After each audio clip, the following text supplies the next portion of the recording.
Olá, pessoal. Bom dia. Vamos lá para o nosso cafezinho de hoje. Deus nos abençoe nessa semana maravilhosa que Ele está preparando para nós, não é mesmo? Vimos anteriormente aí que Deus enviou Samuel para repreender Saul por causa das suas ações. E mesmo ele sabendo que Deus tem conhecimento de tudo, continua tentando justificar o seu erro, apresentando fatos mentirosos, como vimos aí no verso 15. Agora, a partir do verso 16, nós veremos a mensagem que Deus envia através de Samuel. Já no início do verso, vemos uma palavra que não está, se não observarmos ela direito no contexto, podemos não dar a atenção que ela requer. Observe como inicia o verso. Então disse Samuel a Saul: Espera. Veja essa palavra espera representando aquilo que o profeta já não estava suportando mais. Creio que ele foi até bem elegante com o rei Saul, para não o desrespeitar, mas creio que a vontade dele, ao dizer essa palavra, era: basta, para com esse monte de mentiras que você está proferindo. O texto não nos diz, mas se eles estavam assim sozinhos ou acompanhados, mas creio que pelo menos uma escolta real estava ali presente com eles. Podemos entender que Samuel não quis ofender a autoridade do rei na frente dos seus servos, ou que, apesar de reconhecer que o rei estava errado, Samuel não estava ali para desrespeitar o rei, e sim para enviar a mensagem que o Senhor mandou para ele. No meu coração, sinto que esta deve ter sido a atitude que Samuel tomou. Podemos passar por momentos assim nas nossas vidas, onde deparamos com pessoas que são dotadas de autoridade, mas que não estão isentos também de cair no erro. Em momento algum podemos deixar que o nosso coração pecaminoso nos leve a tomar decisões sem antes consultar a Deus para podermos agir e não tomar decisões erradas. Samuel ele continua e diz uma coisa interessante: Te declararei que o Senhor me disse esta noite. Vimos anteriormente que Samuel entristeceu com a notícia que Deus havia lhe dito no verso 11 e com certeza passou a noite orando e pedindo discernimento para as decisões que deveria tomar. Não para proferir as palavras de seu próprio entendimento, mas as que Deus queria que ele transmitisse. No verso 16, Saul é relembrado de como foi a sua escolha, sendo que naquele momento ele mesmo afirmou que era o menor da sua tribo lá de Israel, como afirma lá o verso 21 do capítulo 9. Mesmo assim, eu te escolhi para estar à frente do meu povo, sendo cabeça das tribos. Aos olhos das pessoas você não era nada, mas eu te escolhi para ser rei, porque não destes ouvidos às minhas palavras, deixando de cumprir aquilo que determinei. Aos meus olhos, tudo que fizeste é mal. Saul foi levado pelas suas emoções e orientado pelo povo, que em vez de obedecer a Deus no seu íntimo, penso que ele até imaginou que como rei, deveria estar bem com o povo, né, para ser aclamado. Engano nosso, né, pensar que estamos livres dessas situações, pois constantemente nós somos assediados a praticar coisas que não são do agrado de Deus. E se nos deixarmos levar pelas emoções, acabamos fazendo coisas que não são do agrado de Deus para apenas afofar o nosso ego, né, o nosso coração. Mas sabemos também que Deus, mesmo nós errando, Ele é longânimo e nos dá a chance de nos arrepender, de nos voltar para Ele.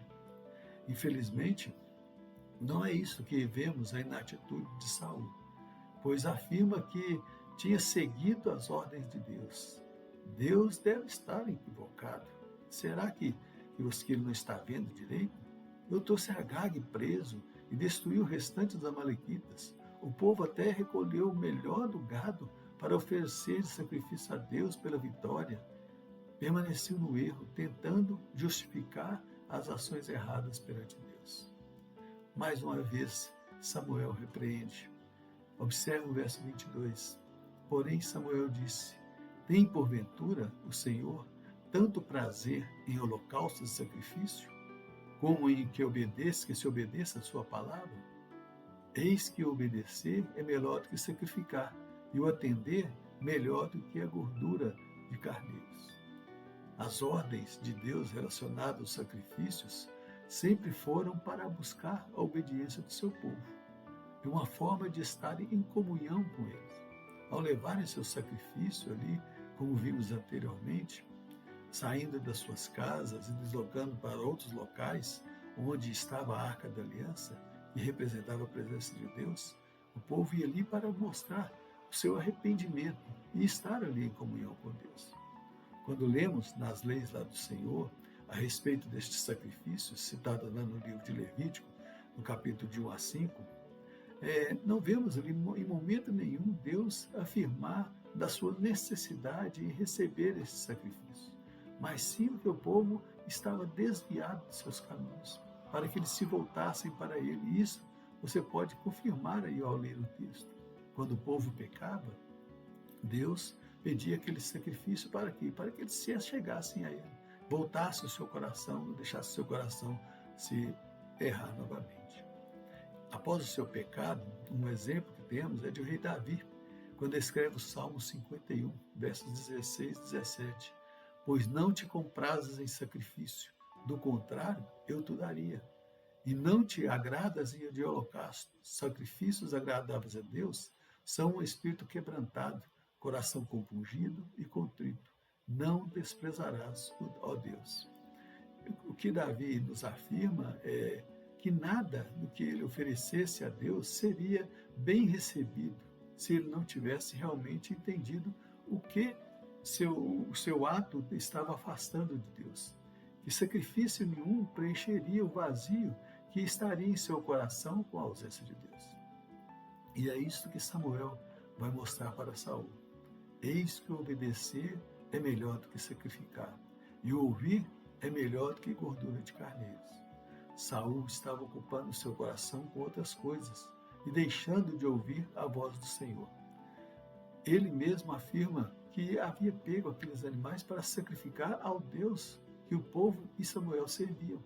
Não estava mais considerando como Deus como Senhor da sua vida, como vimos anteriormente.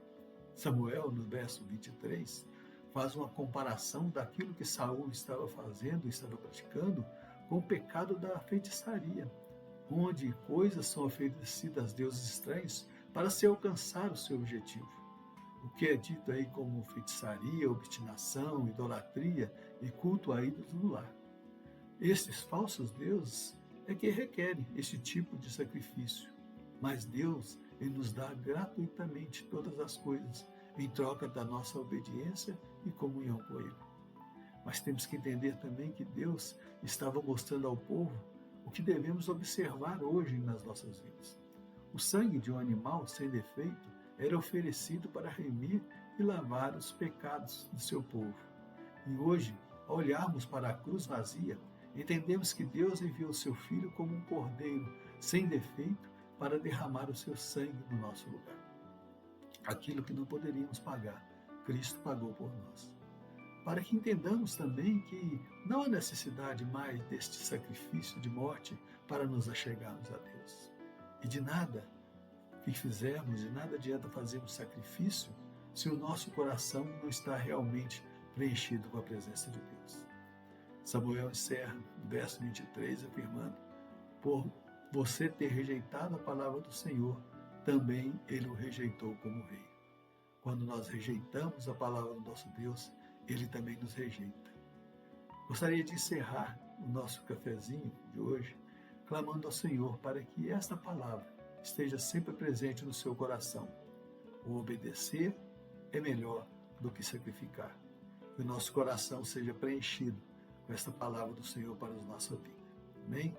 Até domingo que vem, se Deus assim nos permitir. Não deixe de ler o livro, para você entender bem a palavra do Senhor.